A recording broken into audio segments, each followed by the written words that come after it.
কবিগুরু রবীন্দ্রনাথ ঠাকুর বলেছেন, শিক্ষা মানে কেবল তথ্যের বোঝা নয়, শিক্ষা মানে চিন্তার স্বাধীনতা। আজ আমরা সেই স্বাধীনতা দিচ্ছি না, বরং শিক্ষার্থীকে পরীক্ষার কাছে বন্দী করছি, যার ফলে শিক্ষার্থী নয় পরীক্ষার্থী বাড়ছে। আজকের এই বিতর্ক প্রতিযোগিতায় উপস্থিত সম্মানিত সভাপতি, বিজ্ঞ বিচারক মণ্ডলী, আমার প্রিয় প্রতিপক্ষ এবং যারা দেখছেন ও শুনছেন, সবাইকে জানাই আমার সালাম ও নমস্কার। আসসালামু আলাইকুম। আজকের বিতর্কের বিষয় নির্ধারণ করা হয়েছে শিক্ষার্থীর চেয়ে পরীক্ষার্থী বৃদ্ধির মূল কারণ মানহীন পাঠদান। অত্যন্ত যুক্তিসঙ্গত কারণে আমি এবং আমার দল সম্পূর্ণ এই প্রস্তাবনার বিপক্ষে অবস্থান করছি।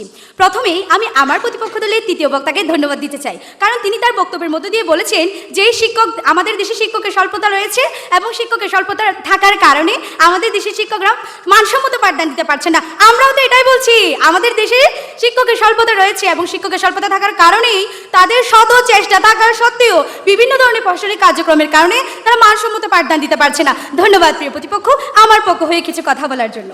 আজকের মহান মঞ্চে দাঁড়িয়ে আমার পক্ষের প্রথম বক্তা বিষয়টিকে সংজ্ঞান করে গেছেন, আমার পক্ষে দ্বিতীয় বক্তা তার অকাট্য যুক্তির মধ্য দিয়ে তার বক্তব্য উপস্থাপন করে গেছেন। দলনেতা হিসেবে আমি আজকের এই মহান মঞ্চে দাঁড়িয়ে এই বিষয়টি প্রমাণ করে দিয়ে যাব যে শিক্ষার্থীর চেয়ে পরীক্ষার্থী বৃদ্ধির মূল কারণ মানহীন পাঠদান নয়, বরং পরীক্ষা নির্ভর শিক্ষা ব্যবস্থা, মানসম্মত শ্রেণীকক্ষের অভাব, সামাজিক ও অর্থনৈতিক চাপই শিক্ষার্থীর চেয়ে পরীক্ষার্থী বৃদ্ধির মূল কারণ। নেলসন ম্যান্ডেলা বলেছিলেন, education is the most powerful weapon which you can use to change the world. অর্থাৎ শিক্ষা হচ্ছে পৃথিবীর সেই শক্তিশালী অস্ত্র যা দিয়ে পুরো পৃথিবীকে বদলে ফেলা যায়। কিন্তু সেই অস্ত্র যদি ক্ষুধা, দারিদ্র, সামাজিক চাপের কাছে বন্দী হয়, তবে দায় কি শিক্ষকের একার? নিশ্চয় নয়। মায়ের সম্পত্তি লক্ষ্য করুন, আমাদের শিক্ষা ব্যবস্থা এখনো মুখস্থ নির্ভর, নম্বর কেন্দ্রিক, সৃজনশীলতার পরিবর্তে পরীক্ষা কেন্দ্রিক। ইউনেস্কোর এক প্রতিবেদনে বলা হয়েছে, বাংলাদেশ সহ দক্ষিণ এশিয়ার দেশগুলোতে শিক্ষার গুণগত মানের বড় বাধা হলো পরীক্ষাভিত্তিক মূল্যায়ন ব্যবস্থা। অর্থাৎ শিক্ষার্থী পরীক্ষার্থী হয় কারণ সিস্টেম তাকে সেটাই হতে বাধ্য করে। এক্ষেত্রে বিষয়টি স্পষ্ট যে শিক্ষার্থীর চেয়ে পরীক্ষার্থী বৃদ্ধির মূল কারণ মানহীন পাঠদান নয়, পরীক্ষা নির্ভর শিক্ষা ব্যবস্থা। মাননীয় সভাপতি লক্ষ্য করুন, মানসম্মত পাঠদানের জন্য মানসম্মত শ্রেণীকক্ষ দরকার। তবে আমি মানসম্মত শ্রেণীকক্ষ বলতে বিলাসবহুল কোনো শ্রেণীকক্ষের কথা বলছি না।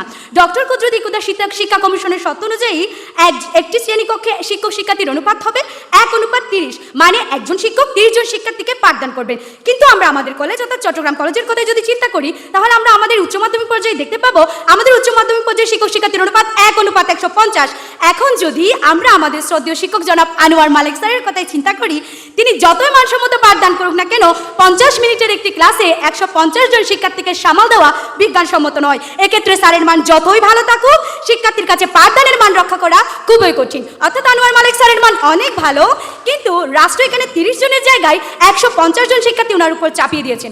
সেক্ষেত্রে যদি শ্রদ্ধেয় শিক্ষক মানসম্মত পাঠদান রক্ষা করতে না পারেন, তাহলে দোষটি আসলে কার? স্যারের পাঠদানের নাকি মানসম্মত শ্রেণীকক্ষের? প্রশ্ন রেখে গেলাম প্রিয় প্রতিপক্ষ, আশা করি প্রশ্নের যথাযথ উত্তর দিয়ে যাবেন। মাননীয় সভাপতি লক্ষ্য করুন, বর্তমান সময়ের প্রেক্ষাপটে যদি বলতে চাই, তাহলে আমরা এখন শিক্ষাকে জ্ঞান অর্জনের নয়, বরং অর্থ উপার্জনের অন্যতম মাধ্যম হিসেবে উপস্থাপন করছি। অর্থাৎ আমাদের একটি লক্ষ্য, কোনো রকম সার্টিফিকেট অর্জন করে টাকা উপার্জন করা। আর এরও লক্ষ্যে শিক্ষার্থীরা ক্লাসমুখী না হয়ে কোচিংমুখী হয়, যা তাকে প্রকৃত শিক্ষার্থী তৈরি করে না, বরং তাকে পরীক্ষার্থী তৈরি করে। যেখানে জ্ঞান অর্জনের পিপাসা শিক্ষার্থীদের মধ্যেই বিদ্যমান নেই, সেখানে পাঠদানকে মানহীন বলা মানে কিন্তু পরিহাসের পাত্র হওয়া। মাননীয় সভাপতি, আমার প্রিয় প্রতিপক্ষ বলছে মানহীন পাঠদানের কারণে শিক্ষার্থী চেয়ে পরীক্ষার্থী বাড়ছে।